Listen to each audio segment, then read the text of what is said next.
When my kids get sick, it is like the mad dash to make as much food as possible because I know that there's a really good chance that I'm probably going to get it next. And when mama goes down, we all go down, because guess what happens? Everyone ends up living off what we like to call hodgepodge meals, which means they're eating meat sticks and crackers and fruit and basically whatever you can scrounge up. Kind of like a charcuterie board that you make yourself, except way less fancy and on a paper plate. So whether you're dealing with sick kids, recovering from a surgery, whatever various health issues that you might have, or maybe it's just a busy season in life, I can tell you that having freezer meals already ready and set to go is a lifesaver. And with our food allergies and sensitivities in our family, we can't just order takeout. And even if we could, quite honestly, the cost is insane these days, so that's really unlikely. Plus, we need the really good, nourishing food, and sometimes takeout food just isn't that. And the timing on this batch actually worked out to be perfect, because on the first day that I started making my chicken noodle soup, my first child went down with a sickness.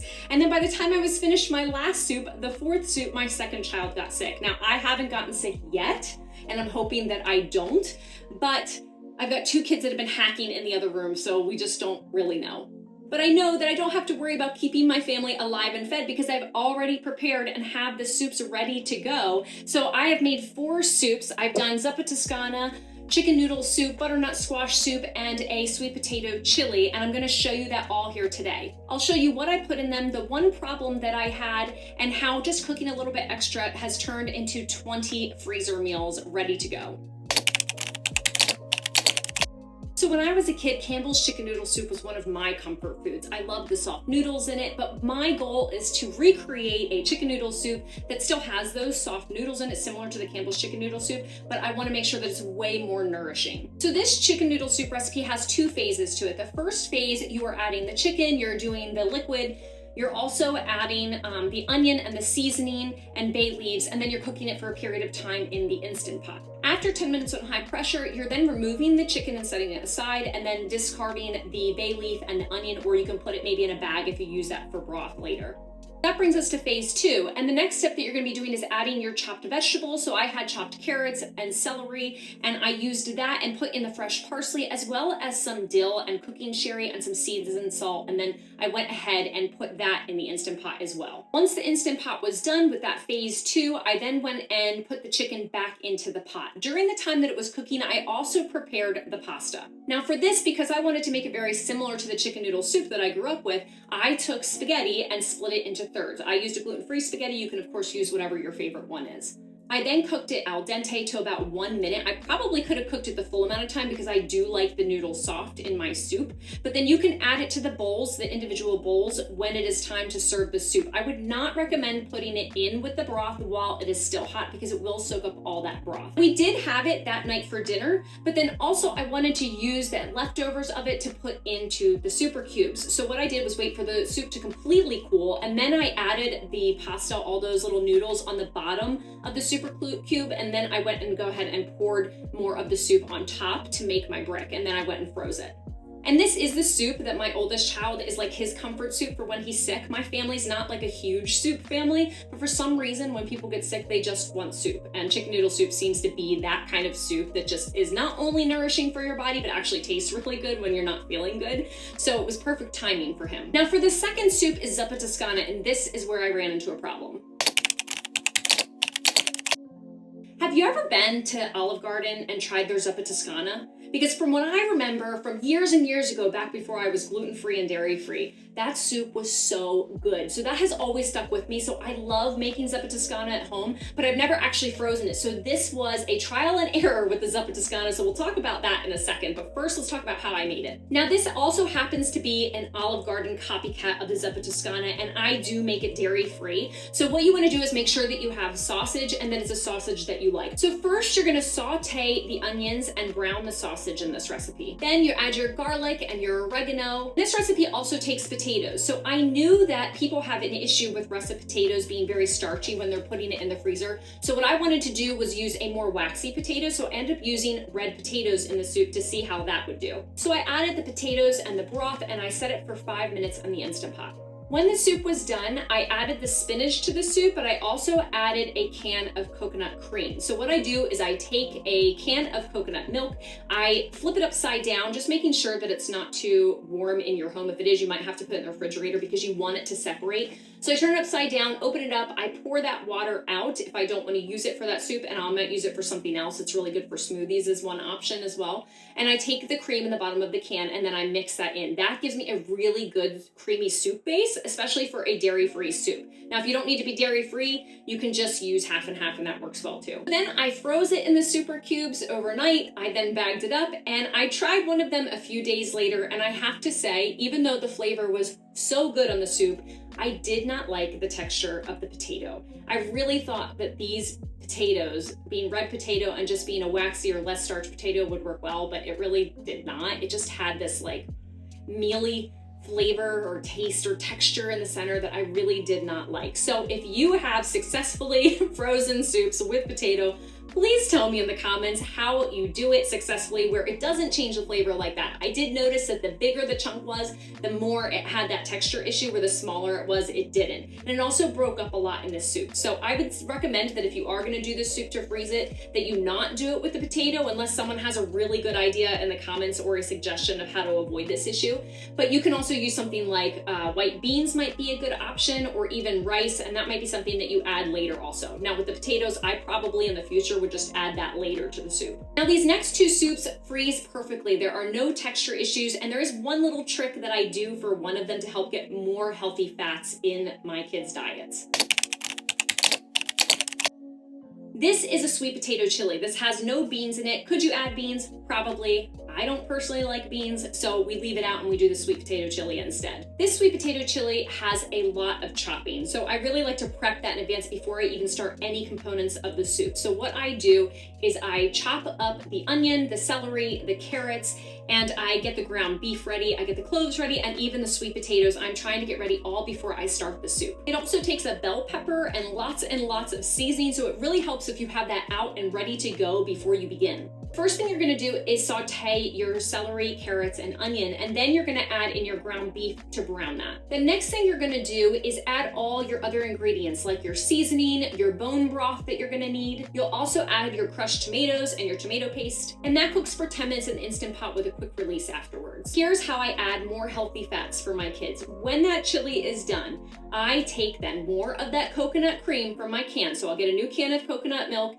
remove the water, add the coconut cream, and I add that to the chili to make more of a creamy chili. Now, you can also cook this down too to make a thicker consistency, because this is a bit more of a thinner chili. So if you want something that's thicker to maybe go on a chili cheese dog or nachos, then you can use a cornstarch slurry. And if you're not familiar with a cornstarch slurry, it's really easy to do. You're just gonna do 1 part cornstarch, 1 part cold water, mix it really well, and then add it to your food when it's hot, while it's like boiling. So you would have it put back on the saute if you're using the Instant Pot, and add your slurry at that point. I would recommend starting with 1 tablespoon of cornstarch and 1 tablespoon of water, and then going from there and seeing if you still need it thicker and cooking it down more. But you might not need more than that. So it really depends on the thickness that you want. So then you'll freeze the chili overnight, and then make sure to remove it in the morning to bag it up or package it however you like to do it, whether it's food saver or in Ziploc bags. Now this last soup is one of my grandmother's favorites. In fact, I plan to bring it to her next time that I see her because she loves it so much.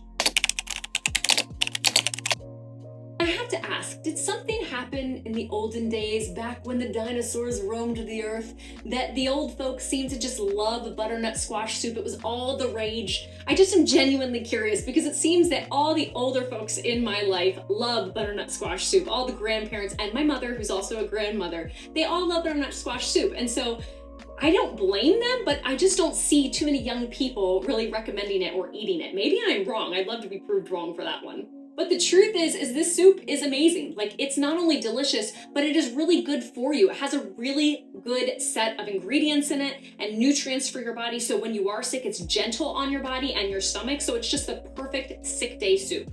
What I did is I took 2 butternut squash that I had left over from the garden from last year's harvest, and instead of roasting it, which you can do, it probably even has a better flavor if you roast it, I actually just do it in the Instant Pot because it takes about 10 minutes on high pressure and it's done and ready. And I would just rather the convenience and the quickness of using the Instant Pot. And then it takes leeks, carrots, and celery, and that's all gonna be put into the soup as well. So this soup, I actually cook it in the Dutch oven, and I start by taking the celery, the leeks, and the carrots and cooking it in a little fat, sauteing it in my Dutch oven. I then add pumpkin pie spice as well as my bone broth and a little bit of salt and mix that all together. This then goes on for about 15-20 minutes. I let it simmer on the stove, and when it's done, I then take that and put it into my high-speed blender. I use a Vitamix and just really blend it up very, very fine and smooth. And then I add, again, because we love the creaminess of the coconut milk, we're gonna take the cream from another can of coconut milk. Now, again, this makes it so creamy and so good. Don't skimp out on using the coconut cream. Even if you are not dairy-free, you're gonna love the flavor that it brings to your soup. And it freezes beautifully. My grandmother Mimi, she absolutely loves it. So when I go over there next, I'm gonna have to bring her a cube or 2 or 5 that she can keep in her freezer so she has it on hand whenever she wants it. And it's not just for sick days. If you have guests coming over, people cannot tell that this was frozen or that you didn't make it that day. So don't hesitate from taking it out of the fridge and serving it to your guests. You can absolutely do that. Just add like a little bit of coconut cream on the top to make a beautiful swirl, or maybe some parsley or something like chives that you could chop up just to give it like a nice fresh presentation. Now let's talk about the freezing process, because I don't make all these soups in one day. I know a lot of creators do that. They do a lot of batch cooking in one day. I just don't have time for that. And honestly, I can't just stand on my feet all day long doing that without being like just exhausted for the next week. So for me, the best way is to just make extra of whatever I'm making that night for dinner. I serve my family that for dinner, and any leftovers go into the freezer. Usually I put leftovers in the fridge, and everyone is subjected to that same leftover the next day. And I gotta be honest, nobody likes that. I don't like eating those leftovers sometimes the next day. My kids don't, and the only person that does is my husband, who we call the human garbage disposal, because he'll eat anything and he hates wasting food. So we know that he will eat it. But even he gets tired of eating the same food day after day after day because no one else wants to eat the leftovers. So this solves that problem, because we can take that food, freeze it, and then we could take it out on another day, maybe in like 3 weeks when we haven't had it in a while and want that food, and it's ready. We can just have it then. And then he's also not subjected to having to eat the same thing every day. He can actually pick what he wants out of the freezer. You do not need to sacrifice tonight's dinner for prepping for a future date. You can eat your food tonight and just have a little extra to have something later. That stuff is gonna add up, and before you know it, you're gonna have a freezer filled with super cubes, filled with good, nourishing, healthy foods for the days that you do want them and for the days that you need them. Now, when you're putting your soups in the super cubes, you want to make sure that you do it to the fill line, because they will expand because of all that liquid. So just make sure that you follow the lines to the portion that you want. Now, this is a 2-cup portion. I prefer 1 cup for soups, but this is really good for chili if you plan on doing chili, especially for people that eat a lot.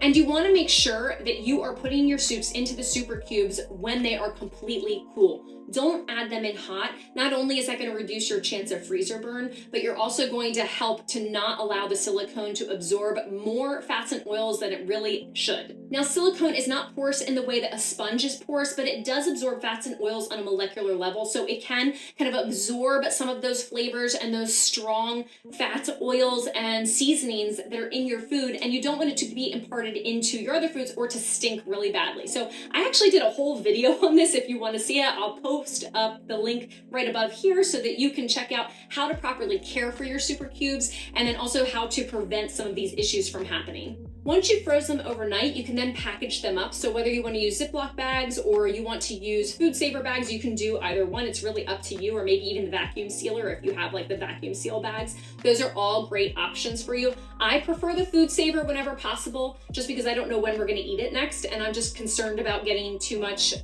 just freezer burn in the Ziploc bags. But so far I've not had that problem yet, so we'll see what that time limit ends up being before I start to see that.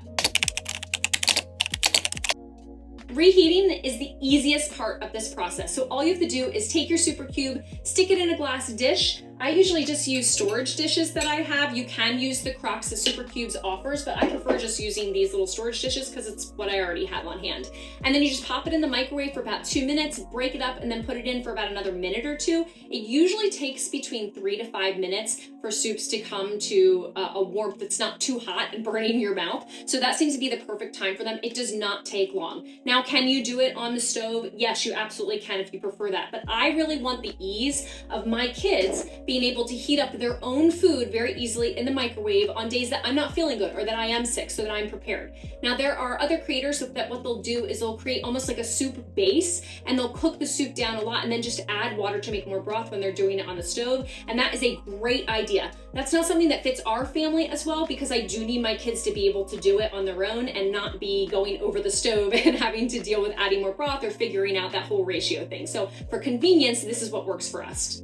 When my son got sick, this is probably one of the first times that I didn't need to panic. I'd have to drag myself into the kitchen and then work like a mad woman to make as many meals as possible in case I go down too. I actually already had stuff in the freezer, plus I was working on all these soups to prepare for those times when someone might get sick, so it just happened to work out that way. But it's not just for sick days. If you have health issues, autoimmune diseases, or any other situation, maybe your season of life is just really, really busy right now. Or maybe you're even preparing for having a surgery and needing to have food on hand, or you live alone. There are so many reasons that someone would need these, and having them already ready to go from the freezer where you can just heat them up where it's low stress or no stress is really the most ideal situation. So if meal prep feels overwhelming because you think you have to do it all at once, just give yourself a break, take a deep breath, and realize just make a little extra. That's all you have to do. Or the food that you would normally put in the fridge for the next day as a leftover, don't do that. Just freeze it. And then over time, you're gonna get more of a library in your freezer of what you can pull from, and you don't have to eat that same food the next day. I put a free download down in the description so you can get all the links to the recipes as well as any conversions that you need to make. If you are dairy-free and gluten-free, you have all my notes there as well. And if you're like me and just need some inspiration or ideas of what to make in your super cubes, and you can check out my video here. In it, you'll see where we make cottage pie, sesame chicken and hibachi style fried rice, there's broccoli cheddar soup,